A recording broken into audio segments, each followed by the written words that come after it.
नमस्कार दोस्तों, इस चैनल में आपका स्वागत है। क्या आपने एक भी सोचा है, इस दुनिया में ऐसा कौन है जो आपके दुख में आपके साथ अंतिम सांस तक खड़ा रहेगा? शायद कोई नहीं। लेकिन ऐसा क्यों? क्या हमने कभी अपने आप से यह सवाल किया है कि हम किस हद तक दूसरों के साथ ईमानदार और सत्यनिष्ठ रहे हैं? अगर आप भी यह जानना चाहते हैं कि किसी का साथ पाने के लिए खुद कैसे एक बेहतर इंसान बन सकते हैं, तो यह कहानी आपके लिए है। यह न सिर्फ आपको गहरी प्रेरणा देगी, बल्कि जीवन के अनमोल सच से भी रूबरू करवाएगी। कहानी शुरू होती है। बहुत समय पहले की बात है। एक राज्य था जिसका नाम विराजगढ़ था। वहां के राजा आनंद सिंह अपनी दयालुता और धर्मनिष्ठा के लिए प्रसिद्ध थे। उनकी रानी विमला बुद्धिमान और हृदय से बहुत बड़ी परोपकारी थीं। दोनों मिलकर प्रजा का भला करते थे और अपने राज्य को सुखी और समृद्ध बना रखा था। लेकिन राजा आनंद के दिल में एक गहरी चिंता थी। उन्होंने अपने राज्य को बहुत समृद्ध और खुशहाल बनाया था, पर उन्हें अक्सर रातों में नींद नहीं आती थी। एक दिन अपने राजमहल के प्रांगण में चलते हुए उन्होंने अपने महल के मुख्य सलाहकार पंडित धर्मनाथ से पूछा, पंडित जी, ऐसा क्यों लगता है कि मेरी जिंदगी में कुछ अधूरा है? सब कुछ होते हुए भी मुझे यह डर सताता है कि जब मुसीबत आएगी तो कोई मेरा साथ नहीं देगा। क्या इस दुनिया में वास्तव में कोई ऐसा है जो हर हालात में आपके साथ खड़ा रहता है? पंडित धर्मनाथ थोड़ी देर तक चुप रहे, फिर बोले, महाराज, इस सवाल का उत्तर आपके जीवन के अनुभवों में छिपा है। मैं आपकी इस चिंता को हल करने के लिए आपको एक परीक्षा लेने की सलाह देता हूं। अनोखी परीक्षा। पंडित धर्मनाथ ने राजा को सुझाव दिया कि वे एक ऐसी परीक्षा लें जिससे राजा यह समझ सकें कि किस पर उन्हें जीवन के हर कठिन मोड़ पर भरोसा करना चाहिए। राजा ने उनकी बात मान ली। पंडित ने उन्हें एक योजना समझाई। आप एक झूठी खबर फैलाइए कि आपका राज्य शत्रुओं के हाथों लगभग हार चुका है और आपको और रानी को महल छोड़कर भागना पड़ रहा है। तब आप देख पाएंगे कि कौन कौन आपकी मदद के लिए सामने आता है। शुरुआत का झूठ। कुछ दिनों बाद राजा ने पूरी प्रजा को बुलाया और एक घोषणा की, राज्य पर दुश्मनों ने हमला कर दिया है और मैं और रानी विवश हैं। हम अपने राज्य को नहीं बचा सकते। अब हमें महल छोड़कर एक अज्ञात स्थान पर भागना पड़ेगा। जो भी हमारा सच्चा मित्र है वह इस कठिन समय में हमारा साथ दे। प्रजा सदमे में थी। बहुतों ने राजा को दिलासा दिया, लेकिन कोई भी वास्तव में राजा और रानी के साथ जाने के लिए तैयार नहीं था। सभी ने कोई न कोई बहाना बना दिया।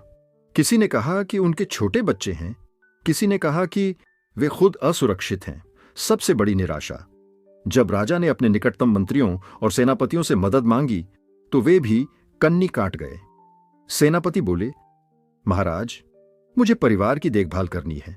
अगर मैं आपके साथ चला गया तो मेरा परिवार बेघर हो जाएगा। यह सुनकर राजा का दिल टूट गया। उन्होंने सोचा, जिस राज्य के लिए मैंने अपना पूरा जीवन दे दिया, वही लोग अब मेरी मदद करने से मुकर रहे हैं। क्या वाकई इस दुनिया में कोई किसी का नहीं होता? एक अनजाना साथी। रात को राजा और रानी महल से चुपचाप निकलने लगे। तभी उन्हें एक बूढ़ा आदमी महल के द्वार पर इंतजार करता मिला। वह गरीब कपड़ों में था और उम्र दराज था। वह बोला, महाराज, मैंने आपकी पुकार सुनी। मैं आपका साथ दूंगा, भले ही मुझे अपनी जान ही क्यों न गंवानी पड़े। राजा हैरान हुए। उन्होंने उससे पूछा, तुम कौन हो और क्यों हमारी मदद करना चाहते हो? तुम्हारे पास तो अपना कुछ भी नहीं है, इससे तुम्हें क्या मिलेगा? बूढ़ा आदमी मुस्कुराते हुए बोला, महाराज, जीवन में सिर्फ धन दौलत सब कुछ नहीं होती।